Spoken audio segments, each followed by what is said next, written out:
August is a seasonal highlight in a year of seasonal highlights. This month, we shift and we shift and we shift to harvest the goodness. Welcome to Biophilic. I'm Angela Wallace. Direct from the back garden, this is episode 6, August, late summer. Summer perfection in a dish.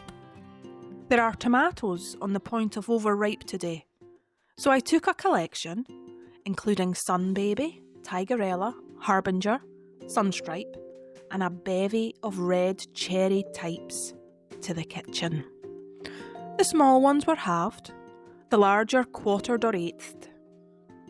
In a small roasting pan with coconut oil, coarse salt, and crushed garlic. Use as many cloves as you like. I like lots. They were roasted at 160 degrees Celsius for 20 odd minutes. Scoff them, hot and immediate, dipping fresh buttery bread into the juices, or set aside to cool and store in the fridge. A delayed gratification to be spooned onto soft cheese and scooped up with crisp rosemary crackers. From tiny seeds come epic snacks. Like a persistent fox, I am trying again with the dry front border, aka the dead border. The tiny cardboard pots of wild strawberry plantlets, propagated from runners, were put into the shadowed bone-dry earth of what was optimistically to be an ericaceous border, but which, in reality, is the border plants go to die.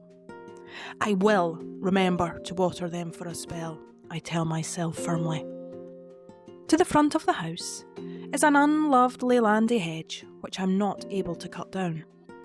Under it thrives wild strawberry, nettle, snowberry, purple toad flax, feverfew, foxglove, dandelion, primula, snowdrops and daffodils.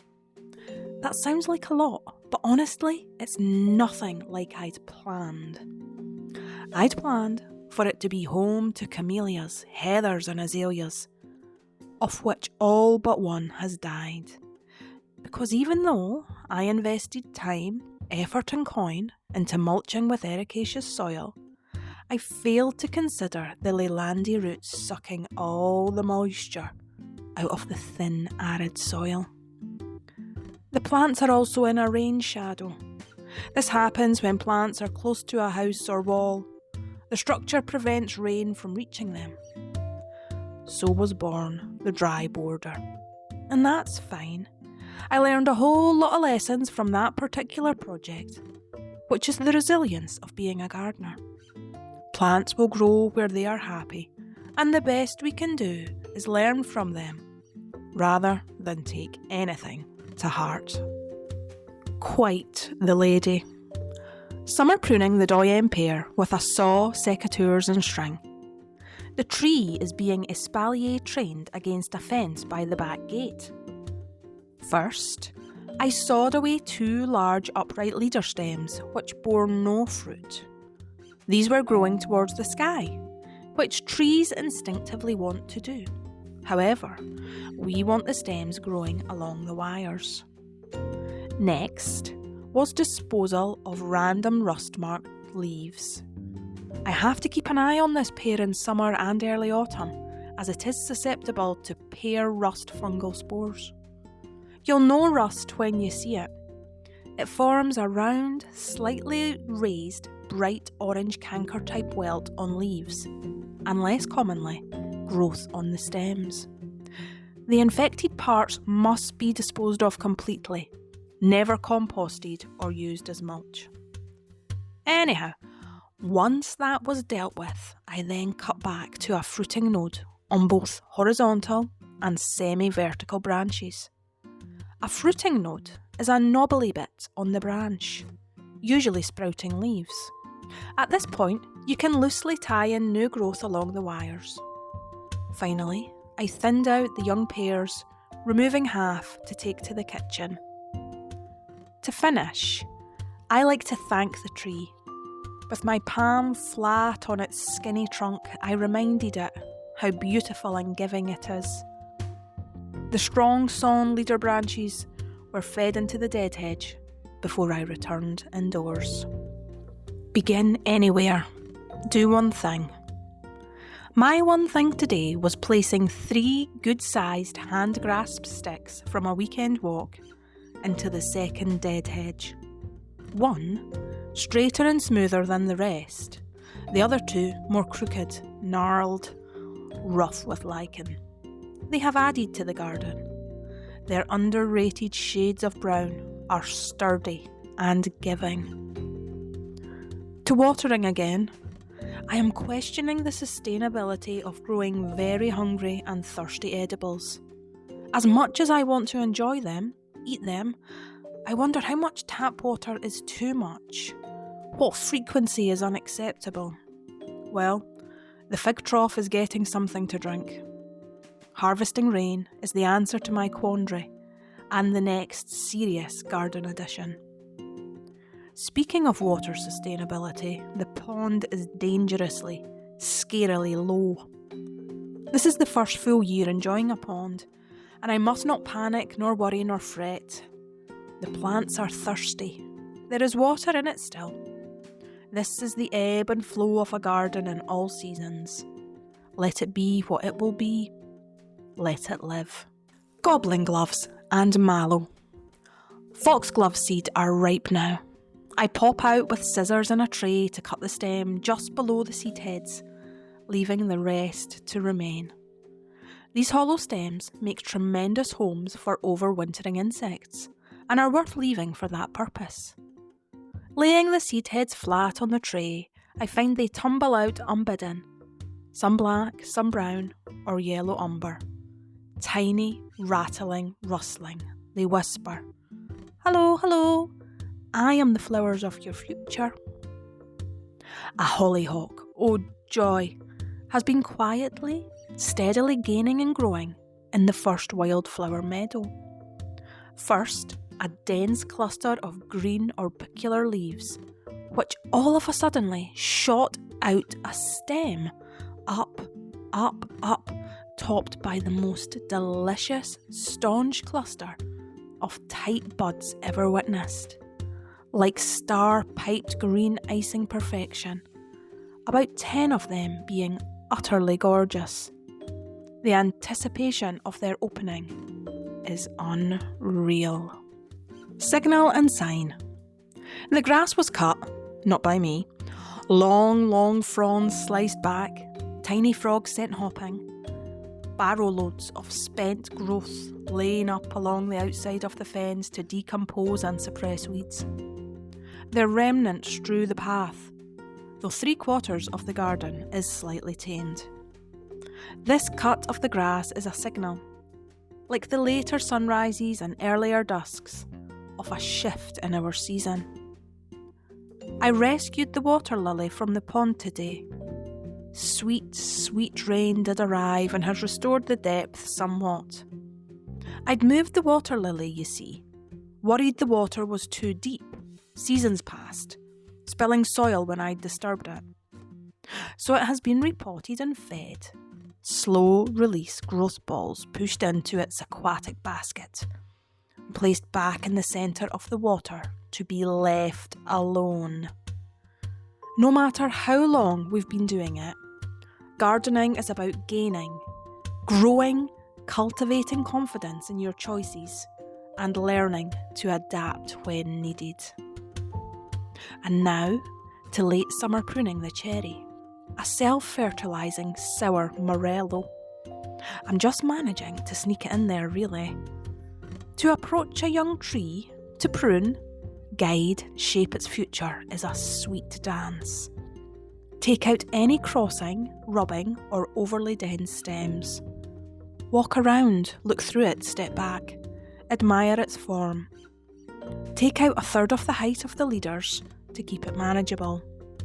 For your effort and diligence, lots of early white blossom and cooking cherries await next year. So, to eat it. Coming home and remembering I'd spied a lone perfect strawberry in the top bed. I wander out, pausing only to put on torn ankle wellies, into a remarkably warm, bright sun. The asparagus ferns are laden with recent rain tumbling onto the path, and with one brave arm I push them back, supporting their weight as water runs down my limbs. My work trousers repel the soaking. Strawberry Babe nestles under a leaf, unnoticed by all others. Picked ripe, it enters my mouth, yielding sweetness and juice. Down the arm, lips licked. One to remember. To bramble or not to bramble? Finding yourself with a bramble, a wild blackberry, most likely a volunteer, raises two options. Remove it completely, utterly, leaving no root fragment hiding whatsoever. Or accept it and train it up some wires, keeping it in check until it rewards pollinators with nectar and pollen, and us with dark purple berries, ripening in stages free into the bowl, topping yogurt for supper. Neither option is right or wrong, moral or immoral. It's your choice, it's your garden. It is up to you. Starry, starry night. The new additions to the perennial veg garden were put outside into a bed today. Tucked sweetly between the asparagus and raspberries were kale, vegetarian oyster and 9-star broccoli. Filling a watering can, I added rocket-fueled tomato food and firmed them in to give them a big drink. I hope they enjoy their first night under the stars, gaining, growing, cultivating confidence. A local flower show is seeing others' best efforts in pristine veg, massive veg, hilarious veg, identical fruit, seasonal fruit all blemish free, homemade treats, exemplary houseplants, perfect flower trios, kids' corner pepper crabs and produce monsters, handicrafts and nature photography. Everyone gardens differently. Do not compare your patch to any other, because no one else can do it like you do it. Live and grow your own way. Our August compendium summarises the unfolding events of high summer in a nature garden. Lunasa arrives. Plant labels. Oops, I did it again. Stung. Allowing time to be gardeners, whatever that means to us. Soft fruits rot, unpicked. A shift in light. Ripe wildflower seed. Appreciating wind and rain. Nymphophea, like fireworks. My friends, the houseplants. Aglaris I.O. indoors. Thunderstorms. Painting pictures. Nuts about squirrels. Crisp and fluffy dinners. That sticky oyster. Roasting tomatoes. The dead border. Caring for a pear. Begin again. Water sustainability. A low pond. Tumbling foxglove seeds. Hollyhock surprise. Grass cutting. Repotting the water lily. Cherry tree shaping. A lone strawberry. Brambling. Perennial veg in the bed. And the flower show. In the next episode, we greet September's autumn flame-coloured embrace and notice the vibrant wonder of a new season. The jackets are on, and my dad pops round with cake. Don't miss it. That's all to come next time. This episode was lovingly created by me, Angela Wallace. You've been amazing, and we've been Biophilic. Thanks for listening. Tap follow, and I'll be back soon with a new episode.